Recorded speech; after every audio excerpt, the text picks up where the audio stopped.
Halo semuanya, pada kesempatan kali ini saya akan membahas tentang mengapa orang Madura itu ada di mana-mana. Seperti yang kita ketahui, orang Madura itu bisa dibilang hampir ada di setiap tempat di Indonesia. Bahkan di luar negeri pun hampir banyak juga orang Madura gitu bertebaran. Nah, hal itu menimbulkan pertanyaan mungkin bagi banyak orang. Ini kok bisa orang Madura ini ada di mana-mana gitu. Jadi agar kalian tidak kepo, saya akan membahas sedikit yang saya ketahui tentang mengapa orang Madura ada di mana-mana. Madura merupakan sebuah pulau yang terletak di sebelah utara Jawa Timur dan memiliki luas lebih dari 5.000 km persegi. Pulau Madura termasuk dalam Provinsi Jawa Timur dan terbagi menjadi 4 kabupaten, yaitu Kabupaten Bangkalan, Sampang, Pamekasan, dan juga Sumeneb. Pulau Madura dihuni oleh mayoritas suku Madura yang sudah gemar merantau sejak dahulu, sehingga saat ini kita banyak menemui orang Madura di berbagai daerah di Indonesia. Nah, pertanyaannya adalah, sejak kapan orang Madura ini mulai merantau? Nah, hal itu bermula pada sekitar tahun 1880-an hingga tahun 1930-an, yang mana pada tahun tersebut banyak orang Madura melakukan migrasi yang tujuan utamanya adalah untuk mencari pekerjaan agar mendapatkan kehidupan yang lebih baik lagi. Nah, orang Madura yang merantau ini bekerja di berbagai sektor dengan pekerjaan yang juga bervariasi tentunya, mulai dari di sektor pertanian, perkebunan, ataupun bekerja sebagai kuli, pedagang, pengepul barang bekas atau besi, tukang, dan lain sebagainya. Intinya apapun pekerjaannya, orang Madura pasti mau melakukan itu. Nah, terdapat beberapa faktor sebenarnya yang membuat banyak orang Madura memilih untuk merantau untuk mencari pekerjaan keluar Madura. Yang pertama adalah karena lahan yang ada di Madura itu tandus, sehingga sampai tahun 60-an tanah di Madura itu hanya bisa ditanami pada musim penghujan dan tidak dipakai pada musim kemarau. Yang mana ini tentunya sangat tidak efektif gitu. Jadi hanya bisa digunakan selama 6 bulan, sedangkan 6 bulan setelahnya dianggurkan gitu. Nah, yang kedua, kondisi pendidikan formal di Madura yang sangat tidak merata di masa lalu, sehingga membuat mereka memilih merantau dan bekerja di sektor-sektor informal.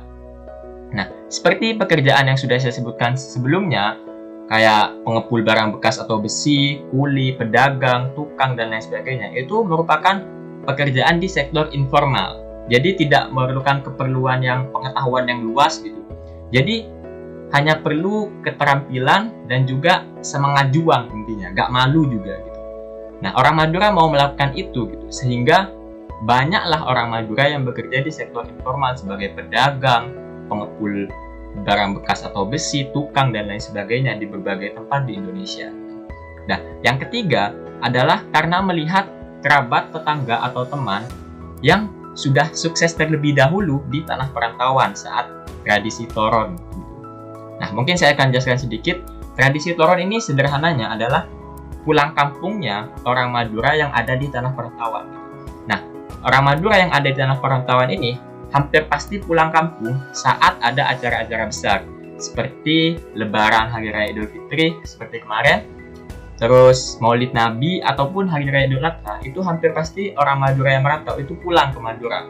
Nah, pada saat pulang ini, mereka kan pasti mengobrol dengan kerabat, tetangga, ataupun teman. Nah, dari obrolan ini biasanya teman, kerabat, tetangga itu menilai bahwa orang yang merantau ini terlihat sukses gitu. Dengan apa? Dengan ciri-cirinya apa? Dengan bisa memberi THR atau memberi THR gitu, terus bisa bawa mobil ke Madura gitu, hasil dari kerjanya di perantauan gitu. Nah, melihat orang perantau ini sukses tentunya men-trigger gitu orang-orang yang bicara dengannya yang jadi ingin ikut merantau juga ke luar Madura gitu. Dan itu membuat orang Madura yang merantau itu semakin banyak gitu. Nah, ketiga faktor tersebut yang tentunya ditunjang oleh faktor lainnya membuat semakin banyak orang Madura yang merantau ke luar Madura. Nah, selain dari itu, sifat orang Madura yang ulet dan rajin membuat mereka banyak disenangi oleh tuannya. Bahkan dalam salah satu literatur yang saya temukan, disebutkan bahwa para tuan tanah pada masa kolonial Belanda itu memilih mempekerjakan orang Madura dibanding suku lainnya karena sifatnya yang ulet dan rajin tersebut. Gitu. Nah, makanya karena usaha kerasnya sedikit demi sedikit, mereka berhasil membeli lahan di daerah tempat mereka bekerja. Hingga pada akhirnya mereka tinggal di daerah tersebut. Dan dalam jangka waktu yang panjang, mereka bisa mendirikan pemukiman yang isinya itu orang Madura. Makanya kita banyak menemui pemukiman orang Madura, tapi itu bukan di Madura gitu. Tapi kampung itu kayak isinya ya bahasa Madura gitu, tapi bukan di Madura. Itu karena ya ikatan historis juga seperti yang sudah saya sebutkan barusan. Nah, orang Madura yang melakukan migrasi itu biasanya pergi ke daerah yang berhadapan dengan kabupaten mereka di jalur laut tentunya. Karena seperti yang kita ketahui, dulu di masa lalu, di tahun 1930-an itu masih belum ada jembatan Suramadu. Nah, contohnya gimana? Contohnya, orang Bangkalan itu biasanya akan pergi ke daerah Surabaya, Gresik, Malang, Kediri, dan lain-lain yang berhadapan dengan Kabupaten Bangkalan. Sama halnya dengan orang Sumeneb dan Pamekasan, mereka akan banyak ke daerah Jember, Situbondo, Bondowoso, dan juga Banyuwangi karena kabupaten itu berhadapan dengan daerah tersebut. Nah, sedangkan orang Sampang akan tertuju ke daerah Pasuruan, Probolinggo, dan juga Lumajang. Nah, contoh konkretnya saja ini. Saya sendiri ini merupakan orang Sampang dan juga memiliki keturunan orang Lumajang. Dan ini sama benar seperti yang literatur yang saya temukan, yaitu dalam buku Madura dalam 4 Zaman karya Huk de Jong. Gitu. Nah, dari fakta di atas, tidak heran jika orang Madura menyebar di mana-mana. Karena memang berdasarkan data, pada tahun 1930, orang yang tinggal di luar Madura itu ada sebanyak 2,3 juta orang. Yang angka tersebut lebih banyak dibandingkan orang yang tinggal di Madura itu sendiri yang hanya 1,9 juta orang. Makanya dari fakta ini jadi tidak aneh bahwa Madura disebut sebagai orang Cinanya Indonesia.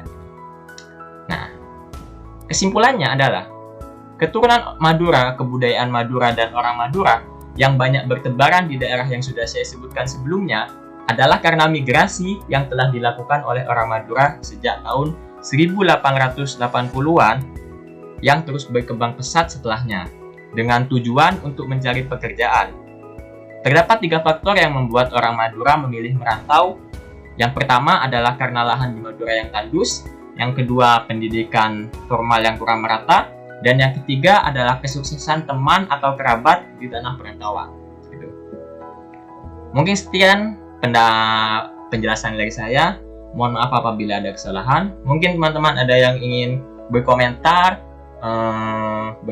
memberi saran kritik, atau saran konten juga boleh, menghina juga boleh. Saya tidak akan menutup kolom komentarnya, dipersilahkan. Saya mohon maaf apabila ada kesalahan. Salam Jasmira. Terima kasih.